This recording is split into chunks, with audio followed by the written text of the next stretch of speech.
Yeah, of course. Now you need a balloon, of course. What else are you gonna do?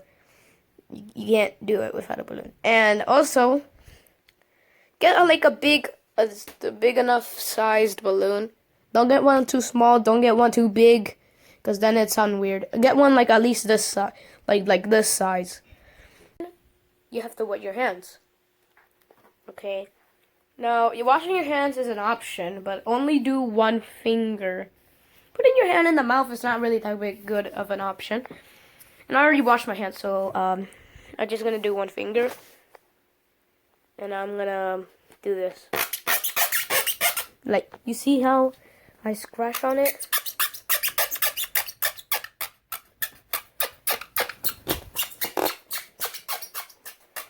And that's it really, because all you do is just get it wet.